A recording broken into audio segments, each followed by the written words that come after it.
আসসালামু আলাইকুম ভিউয়ার্স, কেমন আছেন সবাই? এসআর টেকনোলজি চ্যানেলের আরও একটি ভিডিওতে আপনাদেরকে স্বাগতম। আপনি যদি একজন অ্যান্ড্রয়েড ইউজারকারী হন তাহলে আজকের ভিডিওটি আপনার জন্য খুবই গুরুত্বপূর্ণ।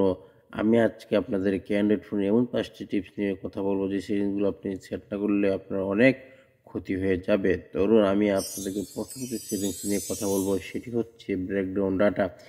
ব্যাকগ্রাউন্ড ডাটা এই বিষয়টি আমরা অনেকেই জানি বা অনেকেই জানে। ব্যাকগ্রাউন্ড ডাটা মানে কি আপনারা জানেন, আপনাদের এখন 2 GB MB আপনি কোম্পানি থেকে কিনেছেন, কিন্তু 2 ঘন্টা পর অটোমেটিক আপনার ফোনের ডাটা শেষ হয়ে যাচ্ছে, আপনি নিজেও বলতে পারেন না। তো আসুন আজকে আমি আপনাদেরকে দেখাবো কিভাবে আপনারা এই ডাটা সেভ করবেন। তার জন্য আমরা আমাদের কি করব, ফোনের অ্যান্ড্রয়েড ফোনের সেটিংয়ে ক্লিক করব। সেটিংয়ে ক্লিক করব, এখান থেকে কানেকশন যে অপশন আছে এই কানেকশনে ক্লিক করব। পরে আমরা নিচে গিয়ে দেখবো ডাটা ইউজ নাও যে অপশনটা আছে এই ডাটা ইউজে ক্লিক করব। পরে এখান থেকে মোবাইল ডাটা ইউজে ক্লিক করব। ক্লিক করার সাথে সাথে আপনার মোবাইলের সমস্ত অ্যাপসগুলো শো করছে। ধরুন আমি এখানে ফেসবুক অ্যাপসটিতে ক্লিক করব। করার পর এখানে দেখুন এলাও ব্যাকগ্রাউন্ড নামে ডাটা যে অপশনটি আছে এখানে অনেক কীভাবে এভাবে অন করা থাকে। তো আমরা এই অন করা থাকলে কী হয়, ধরুন আপনি এখন অ্যাপসটি ইউজ করতেছেন তাহলে আপনার ডাটা কী হচ্ছে, খরচ হচ্ছে। কিন্তু আপনি একটু পরে অ্যাপসটি ইউজ না করেও, আপনার ফোনটি ফেলে রাখার পরেও ব্যাকগ্রাউন্ডে কী হচ্ছে, আপনার ডাটা অতি দ্রুত শেষ হয়ে যাচ্ছে। তো অবশ্যই আপনারা অ্যালাউ ব্যাকগ্রাউন্ড নামে ডাটা যে অপশনটি আছে এটি এখান থেকে অফ করে দিবেন। এভাবে অফ করে ব্যাকে যাবেন, ব্যাকে গিয়ে আবারও একটি অ্যাপসে যাবেন। ধরুন আমি আবারও একটি অ্যাপসে গেলাম, ধরুন গুগলে গেলাম, গিয়ে এখান থেকে আবারও দেখুন অ্যালাউ ব্যাকগ্রাউন্ড ডাটা যে অপশনটি আছে এটা কীভাবে অফ, প্রত্যেকটি অ্যাপসে অ্যালাউ ব্যাকগ্রাউন্ড ডাটা আপনি যদি অফ করে এখনই দেন আপনার ডাটা অতি দ্রুত সেভিং হয়ে যাবে, যা আপনি বিশ্বাসও করতে পারবেন না। 2 নম্বর যে সেটিংসটি নিয়ে আমি কথা বলবো সেটি হচ্ছে প্লে স্টোর আপডেট। আমাদের অনেকেরই ফোন কি হয়, হ্যাং হয়ে যাচ্ছে বা স্লো হয়ে যাচ্ছে। তার কারণ মনে করো আমরা প্লে স্টোর থেকে অনেক ধরনের গেমস বা অ্যাপস ইনস্টল করার পর দেখা যাচ্ছে আমার কাঙ্ক্ষিত সেই লেটেস্ট যে অ্যাপসটি আমরা আপডেট করতে পারতেছি না, যা কারণে আমাদের ফোন কি হচ্ছে, হ্যাং হয়ে যাচ্ছে। তা আপনি ধরুন প্লে স্টোর থেকে প্রতিদিনই অ্যাপস আপডেট করতেছেন, কিন্তু আপনি কি জানেন আজও পর্যন্ত আপনার প্লে স্টোরটি কি আপনি আপডেট করেছেন কিনা? না, আমরা অনেকেই প্লে স্টোর থেকে আপডেট করি না। তো আজই আপনি আপনার প্লে স্টোরকে আপডেট করে নিন। তার জন্য আমরা আমাদের প্লে স্টোরে গিয়ে এখানে গুগলের যে আইকনটি আছে আইকনে ক্লিক করব। পরে এখানে দেখুন সেটিংস যে অপশনটি আছে সেটিংসে ক্লিক করব। এই সেটিংসে ক্লিক করার পর এখান থেকে দেখুন অ্যাবাউট নামে যে অপশনটা আছে অ্যাবাউটে ক্লিক করবো। সাথে সাথে একটু নিচে গেলে দেখবেন প্লে স্টোর ভার্সন মানে আপডেট, প্লে স্টোর দেখুন প্লে স্টোরটি আপডেট যাচ্ছে। যে আমরা এখান থেকে প্লে স্টোরকে আপডেট করে নিই, করা শেষ হওয়ার পরে ধরুন আমি এখান থেকে যদি যে কোনো অ্যাপস আমরা কী করি লোড করি, দেখুন আমাদের এখানে অবশ্যই লেটেস্ট অ্যাপ আসবে, কারণ আমাদের প্লে স্টোরটি লেটেস্ট আপডেট হয়ে এসেছে। 3 নম্বর যে আমি বিষয়টি নিয়ে কথা বলবো সেটি আজকের সমাজে খুবই গুরুত্বপূর্ণ। আমরা অনেকে শুনে থাকি আমাদের পার্সোনাল অনেক কিছু কি হচ্ছে ভাইরাল হয়ে যাচ্ছে আমাদের অজান্তেই।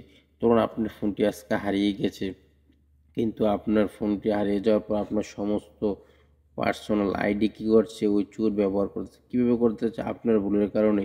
ধরুন আমি আজকে আপনাদেরকে বলি কী ভুল, আমরা ধরুন আজকে আমি আপনাদের বলবো কি ভুলের কারণে আমরা কি করি, আমাদের সমস্ত আইডি পাসওয়ার্ড এখানে অটো সেভ করে রাখি।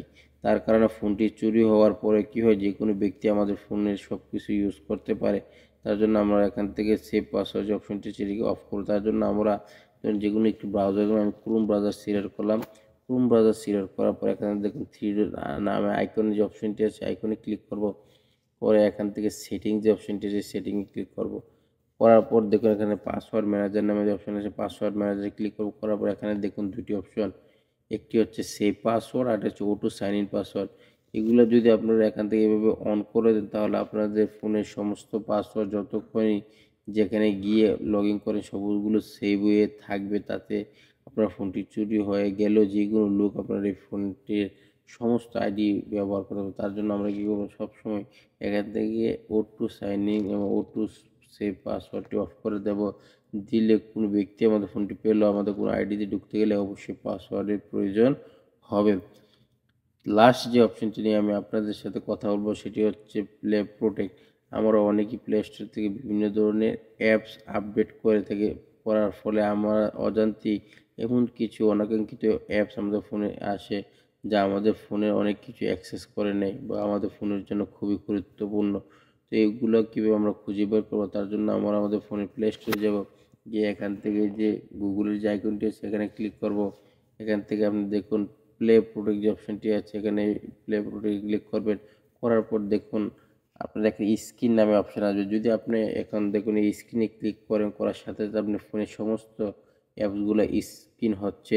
যদি এখান থেকে এমন কোনো অ্যাপস আপনার ডিভাইসের জন্য ক্ষতিকর মনে হয় তাহলে আপনার কী হবে, ফোনই আপনার এটিকে বের করে দেবে।